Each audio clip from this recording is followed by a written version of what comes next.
Welcome welcome welcome सभी का नए ब्लॉग में स्वागत करता हूँ। और आज बात करनी है महाकुंभ के बारे में, जो कि उत्तर प्रदेश के प्रयागराज में आयोजित हो रहा है। आज 13 जनवरी को वहाँ पे स्नाही स्नान की शुरुआत हो चुकी है। पूरी दुनिया से श्रद्धालु पहुँच रहे हैं। सनातन धर्म को प्रेम करने वाले काफ़ी सारे विदेशी पर्यटक भी वहाँ पे पहुँच रहे हैं, क्योंकि कुंभ का मेला टूरिज्म के पर्पज से भी बहुत ही बड़ी इवेंट है।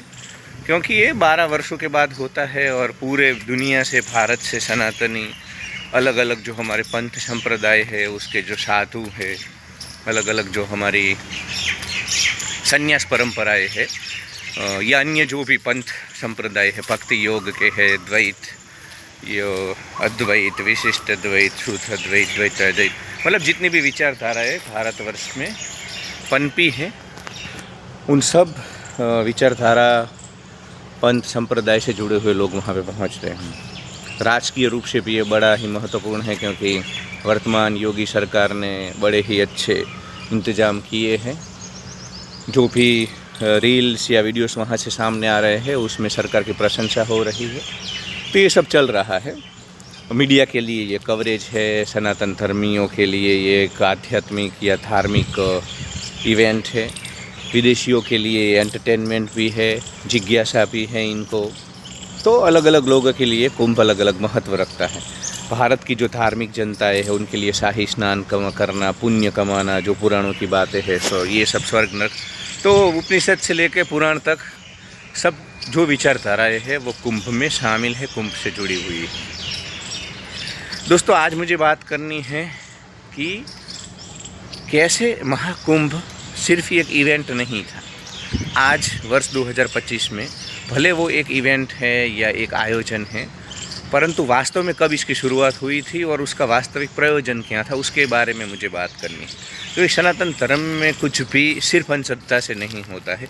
हर एक चीज़ के पीछे कुछ न कुछ वजह होती है, कुछ न कुछ सिग्निफिकेंस होता है, उसका महत्व होता है। तो तीर्थयात्रा और महाकुंभ, अर्धकुंभ, उज्जैन, हरिद्वार, हम सबको पता है अलग अलग जगह पे भारतवर्ष में होते हैं ऐसे आयोजन।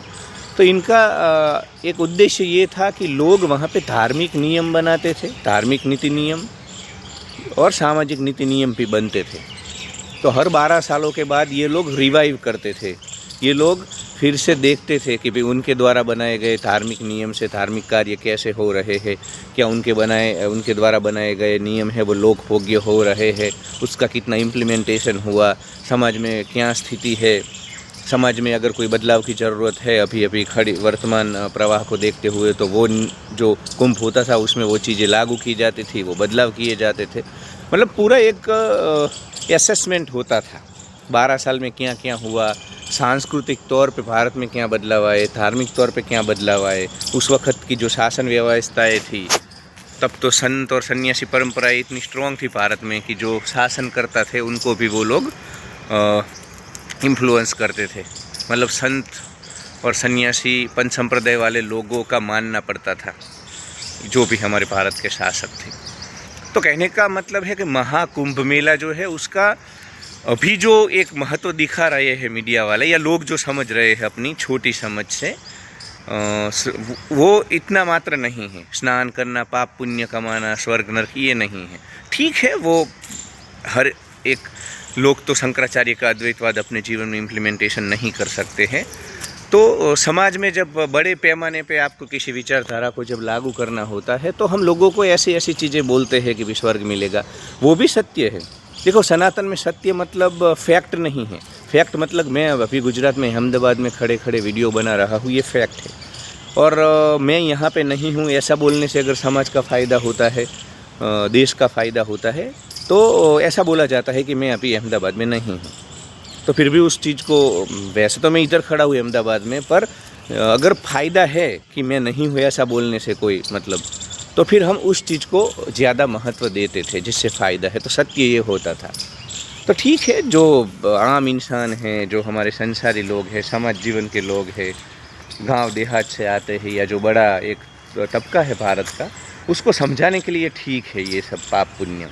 और वास्तव में कुंभ में ऐसा नहीं था। लोग हर एक गांव से, हर एक कस्बे से निकलते थे, बाकायदा पूरे भारतवर्ष की यात्रा करते थे। वो जंगल नदियाँ पार करते हुए वहाँ पहुँचते थे कुंभ का जहाँ आयोजन, बीच में वो हर एक गांव में जा कर के वहाँ पे सत्संग करते थे। रात में कीर्तन होता था, भजन होता था, आध्यात्मिक चर्चाएँ होती थी। तो ये जो बड़ा मतलब घर से निकल कर के कुंभ तक जब पहुँचो तो मन निर्मल हो जाता था। मतलब आप में परिवर्तन, जब इंसान अपने ही गांव में होता है, अपने समाज में होता है, तो उसकी मानसिक अवस्था अलग होती है। जब वो घर से निकलता है, गांव गांव, अलग अलग संस्कृति, कबीले, सभ्यता, उनसे विचार का आदान प्रदान, तो उसका जो पूरा जो सिस्टम है वो भी निर्मल हो जाता है, उसका चित्त पवित्र हो जाता है, उसके विचार शुद्ध हो जाते हैं।